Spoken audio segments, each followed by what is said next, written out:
আসসালামু আলাইকুম ওরহমতুল্লাহি ওবরকাতু। অনেকদিন হলো বাংলাদেশ নিয়ে কিছু বলি না, তো আজকে ভাবলাম নিজের দেশ নিয়ে কিছু বিষয় তুলে ধরা দরকার। 1971 সনের লিবারেশন যুদ্ধে পাক বাহিনীদের 3 লক্ষ বাঙালিদের শহীদ করার কারণে যুদ্ধ শেষে বাঙালিদের বিরুদ্ধে পাক বাহিনীকে সমর্থন বা তাদেরকে কোনো প্রকার মদত দিয়েছিল এমন কোনো নজির বা তথ্য যদি পাওয়া গিয়েছে কারোর বিরুদ্ধে, তাহলে তাকে কঠিনতর শাস্তি বা এক কথায় বলতে গেলে মৃত্যুদণ্ডের সম্মুখীন হতে হয়েছে, যাদেরকে আমরা রাজাকার বলেছি। রাজাকার যদিও বা অফিসিয়ালি পাকিস্তানের টিক্কা খানের একটি দল ছিল, কারো সম্পর্ক পাক বাহিনীর সঙ্গে ভালো ছিল এমন তথ্য পাওয়া গেলেও তাকে রাজাকার বলা হয়েছে। এ নিয়ে সবচেয়ে বড় আন্দোলন বাংলাদেশে হয়েছিল 2013 সনে রাজাকারদের ধরে ধরে তাদের ফাঁসি কার্যকরের দাবিতে। দর্শক, আমরা পুনরায় একটু মনে করি, রাজাকার বলে আমরা যাদেরকে ফাঁসিতে ঝোলাতে চেয়েছি তাদের অপরাধ কি ছিল? তাদের অপরাধ ছিল পাক বাহিনীর সহায়তা এবং বাঙালি জাতির সাথে গাদ্দারি, পাক বাহিনীকে যুদ্ধে বা কোনো প্রকার ছোটখাটো সাহায্য। ওকে, ফাইন। এরপর আসে গত 2024-এর জুলাই বিপ্লব, যেখানে আমরা বাঙালিরা আমাদের প্রতিবেশী দেশ ভারতের আগ্রাসনের বিরুদ্ধে লড়াই করে আরেকটি স্বাধীনতা হাসিল করি। এটাকে তো দ্বিতীয় স্বাধীনতাই বলা হচ্ছে, কারণ সেম ওয়েতে বাঙালিরা নিজেদের প্রাণ উৎসর্গ করে দিয়ে অলমোস্ট পরাধীন করে ফেলা একটি দেশকে স্বাধীন করেছে, এবং বিগত শাসকের হাতেও কিন্তু বাঙালিরা শহীদ হয়েছে। তো লজিক্যাল সেন্স আমাদেরকে এটাই বলে, ওই স্বৈর শাসকেরও যে সমর্থক দল ছিল তারাও একইভাবে রাজাকারদের মতো শাস্তি পাওয়ার যোগ্য। সর্বপ্রথম তাদেরকে মোদী সরকারের মতো শেখ হাসিনা, যাদেরকে নিজের দল প্রচারের জন্য কাজে লাগিয়েছিল, যে দলটি বৈষম্য বিরোধী আন্দোলনের বিরুদ্ধে কাজ করেছিল। মোদি গেটস এ বলিউড বুস্ট, এটি ভারতের খুব জনপ্রিয় একটি নিউজ। ভারতের মোদির জনপ্রিয়তা লাভের স্ট্র্যাটেজি হলো সেলিব্রিটিদেরকে ব্যবহার করা। সেলিব্রিটিজ লাইক শাহরুখ, সালমান, অমিতাভ বচ্চন, যারা ইতিমধ্যেই বলিউডে ফেমাস মুখ, যাদের কোটি কোটি সমর্থক জনতা ভারতে রয়েছে, তাদের সাথে পিকচার তুলে মোদির বিভিন্ন সোশ্যাল প্ল্যাটফর্মে আপলোড করা, সেলিব্রিটিদেরকে দিয়ে তাদের পার্সোনাল আইডিতে মোদির ব্যাপারে পোস্ট করানো, কাউকে আবার বিজেপির পার্টির এমপি বানিয়ে পার্টির সঙ্গে যুক্ত করা, মোদির নিজস্ব সাইবার গ্রুপ দিয়ে হোয়াটসঅ্যাপে মোদির সফলতার ব্যাপারে প্রচার করা, এগুলো ছিল মোদির অন্যতম ব্র্যান্ডিং স্ট্র্যাটেজি, যা আমাদের বাংলাদেশের হাসিনাও হুবহু নকল করেছিল তথাকথিত বাংলাদেশি সোশ্যাল মিডিয়া ইনফ্লুয়েন্সারদেরকে দিয়ে, যাদেরকে বাংলাদেশের হিউজ পপুলেশন, একটি বিশাল জনসংখ্যা অনুসরণ করছিল। তাদের দিয়ে নিজের দলের পক্ষে সাফাই সমর্থন সবই হাসিল করেছিল হাসিনা। এবং এই সো কল্ড সেলিব্রিটিজ, যাদেরকে মানুষ অন্ধভাবে ট্রাস্ট করত, অনুসরণ করত, তারা লিটারেলি টাকার কাছে বিক্রি হয়ে গিয়েছিল এবং একটি অত্যাচারী শাসকের পক্ষে স্ট্যান্ড করেছিল। ছাত্রদের ওপর গুলি চালানো নিয়ে স্ক্রিনে থাকা এই ব্যক্তিটি কিভাবে পাশবিক হাসি হেসেছিল তা সবাই দেখেছে, কিন্তু এদের কিছু হয়নি। না তো বিপ্লবের পর কাউকে কোনো শাস্তির মুখোমুখি হতে হয়েছে শেখ হাসিনার জন্য সেলিব্রিটিদের গ্রুপ তৈরি করে ক্যাম্পেইন করার জন্য। এ ব্যাপারে অকাট্য প্রমাণ থাকার পরেও কেউ এদেরকে এখনো কিচ্ছু বলেনি। অথচ হাসিনার কথা ভাবুন, রাজাকার ইস্যুতে ভারতের ইশারায় এক বিশাল আন্দোলন গড়ে তুলেছিল মাওলানা সাইদির মতো নিরীহ মুসলিমদেরকে অত্যাচার করতে, কিন্তু আমরা হাসিনার পক্ষের রাজাকারদেরকে আজ মুক্ত বাতাসে বাংলার জমিনে ঘুরে বেড়াতে দিচ্ছি, তাদের আজও বিচার করতে পারলাম না। এখান থেকেই প্রমাণ হয় হাসিনার তৈরি করে যাওয়া সিস্টেমের অনেকটাই অক্ষত রয়েছে, যার কারণে আন্দোলন চলাকালীন হাসিনার পক্ষ নেয়া মোস্তফা সরোয়ার ফারুকীকে আজকে আমরা উপদেষ্টা হিসেবে দেখছি।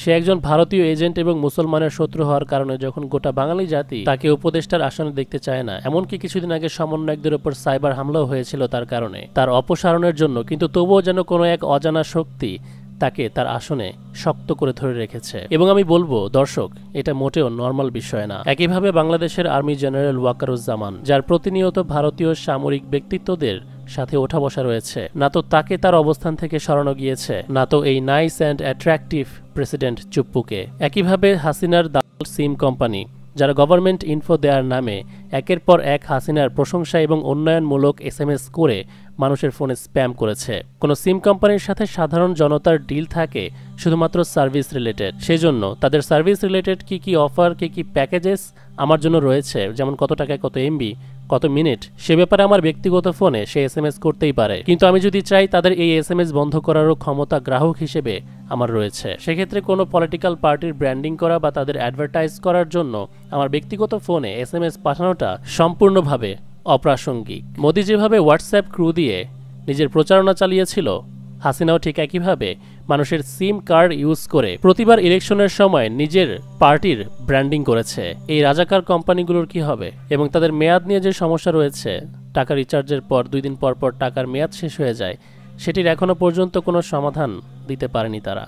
ইলেকট্রিসিটির প্রিপেড মিটার, এটা একটা হিউজ প্রবলেম বাংলাদেশের। ডিজিটালের নাম করে যে মিটার স্বৈরাচার লাগিয়ে গিয়েছিল, তাতে দেখা গিয়েছে হুট করেই মিটারের টাকা গায়েব হয়ে যেতে। মিটার খুলে রেখে দিলে তবুও অটোমেটিক বিল আসছে। বিষয়টি মেইনস্ট্রিম মিডিয়ার বেশ কিছু খবরের চ্যানেলেও এসেছে, কিন্তু তবুও কেন এখনো এর সমাধান করা হলো না? দেখা গিয়েছে আগেকার মিটারে যতটুকু না বিল আসতো তার চাইতেও ডাবল এখন এই মিটারের রেশিও অনুযায়ী মানুষকে দিতে হচ্ছে। সমপরিমাণে বিদ্যুৎ খরচ করার পরেও স্বৈরাচার সরকার যদি মানুষের পকেট কাটার জন্য এটা একটা সিস্টেম করে থাকে, তাহলে এটা এখনো কেন রয়েছে? বিগত সরকার যদি চোর হয়ে থাকে বিদ্যুৎ মিটার দিয়ে লুট করে, তাহলে সেটা না সরানোর কারণে এখনকার সরকারও চোর সাব্যস্ত হয়ে যাবে।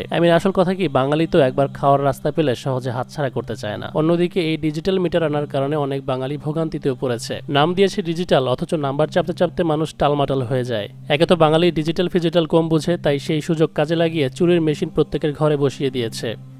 কিছুদিন আগে কাতার থেকে বিএনপির চেয়ারপারসন খালেদা জিয়ার জন্য একটি বিশেষ এয়ার অ্যাম্বুলেন্স পাঠানো হয়, যাতে করে খালেদা জিয়া নিজের চিকিৎসার জন্য লন্ডনে পাড়ি জমান। দ্যাটস ওকে, বাট এই মুহূর্তে এতটা স্পেশাল ট্রিটমেন্ট দেওয়াটা আমার কাছে একটু সন্দেহজনক। মুক্তিযুদ্ধের পর বহু বছর যাবত এই দুটি দলই মেইনলি রাজনীতিতে ছিল।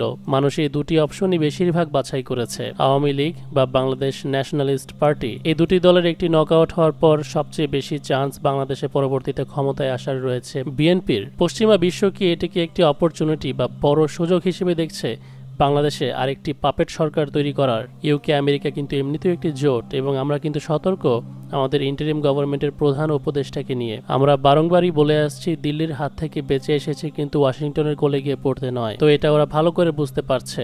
শুধু চিকিৎসার জন্য কি বিএনপির চেয়ারপারসনের লন্ডনে যাওয়া ছিল, নাকি সেখানে কোনো সিক্রেট মিটিং হয়েছে তাদের মধ্যে? একটা উইয়ার্ড বিষয় দেখেন, যেই আওয়ামী লীগ এত বছর যাবৎ বিএনপির নেতাকর্মীদেরকে বিভিন্ন মিথ্যা মামলায় ফাঁসিয়ে তাদের উপর নির্যাতন করেছে, সেই বিএনপির মির্জা ফখরুল কিভাবে আওয়ামী লীগ সংগঠনটিকে নিষিদ্ধ করার দাবি না তুলে উল্টো এই দলটিকে রাজনীতি করতে দেওয়া এবং নির্বাচনে দাঁড়ানোর সুযোগ দিতে বলে? এই আওয়ামী লীগে কিন্তু সুষ্ঠুভাবে ভোট পেয়ে বিএনপিকে জয়ী হতে দেয়নি। মোর অ্যান্ড মোর নোটিস করার মতো বিষয় হলো, বর্তমান প্রেসিডেন্ট যাকে হাসিনা বসিয়ে গিয়েছিল, সেই শাহাবুদ্দিন চুপ্পুকে তার আসন থেকে নামানোর বা তাকে বদলি করার বিরুদ্ধে ছিল মির্জা ফখরুল। এই নাইস অ্যান্ড অ্যাট্রাকটিভ চুপ্পু এবং ফখরুলের মতো রাজনীতিবিদের মধ্যে কি কোনো গোপন চুক্তি হয়েছে? মনে করে দেখুন, আমি বলেছিলাম যে হাসিনাকেই যে একমাত্র ইন্ডিয়ান এজেন্ট হতে হবে তেমনটা কিন্তু নয়। মেয়াদ উত্তীর্ণ এই বৃদ্ধা মহিলাকে দিয়ে আর কতদিন বাংলাদেশ শোষণ করবে? বরং তারা চাইবে বাংলাদেশিরা পরবর্তীতে বিশ্বাস করে যাদেরকে ক্ষমতায় নিয়ে আসবে তাদেরকে হাত করতে। আর ফখরুলের মতো রাজনীতিবিদ বা বিএনপি কেন এই চুক্তিতে সম্মতি দিবে? অনেক দিনের ক্ষুধার্ত, পেটে কিছু পড়ে নাই। যদি হাসিনার মতো কারো সাহায্যে ক্ষমতায় আসতে পারে, তাহলে খারাপ কি? বাঙালিদেরকে লুটপাট করে তো খেতে পারবে।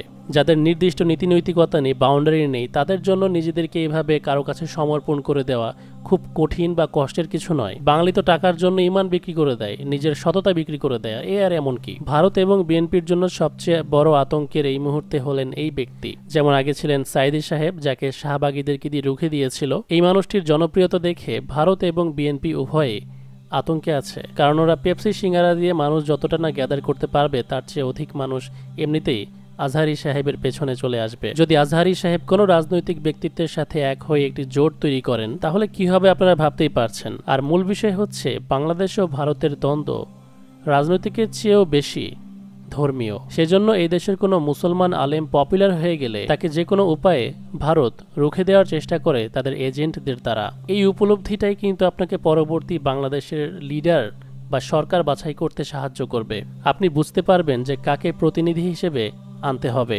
আপনি আগের মতো আর ঘুমিয়ে নেই, আপনি এখন সজাগ, সচেতন আপনার প্রতিবেশী শত্রু দেশের ব্যাপারে। আপনি এখন মনে প্রাণে চাইছেন যে আপনার দেশের পরবর্তী সরকার যেন ভারতের চোখে চোখ রেখে চলতে পারে। তাই সেজন্য এই ধর্মীয় ইস্যুটিকে সাইডে রেখে আপনি কখনো চিন্তা করতে পারবেন না। কারণ মনে রাখুন, ভারত ও পাকিস্তান এমনি এমনি বিভক্ত হয়নি। মুসলিমরা যতই ক্ষমতা ছেড়েছে, ওরা ততই মুসলিমদের উপর চড়াও হয়েছে। পরিশেষে কথা বলবো বাংলাদেশের এক গৌরবময় সামরিক বাহিনী নিয়ে, বিডিআর। ভারতের হয়ে শেখ হাসিনা বিডিআর জওয়ানদের উপর প্রতিশোধ নেওয়ার পর এই দলটির নাম করে দেয় বিজিবি, যেটা আসলে হাস্যকর বিষয় হলেও বাঙালি অনেক নিউজ রিপোর্টার, নিউজ চ্যানেলে দেখা যায় বিজেপি পড়তে উচ্চারণও ঠিকভাবে করতে পারে না। অবশেষে আলহামদুলিল্লাহ আমাদের জন্য একটা ভালো সংবাদ, বাংলাদেশ কিন্তু অবশেষে পরিবর্তন হচ্ছে। আমাদের বর্ডার গার্ড বাহিনীর মধ্যে আবারও সেই বিডিআরের চমক আমরা দেখতে পাচ্ছি। এটা খুব সম্ভবত গত পরশু দিনের একটি সংবাদ।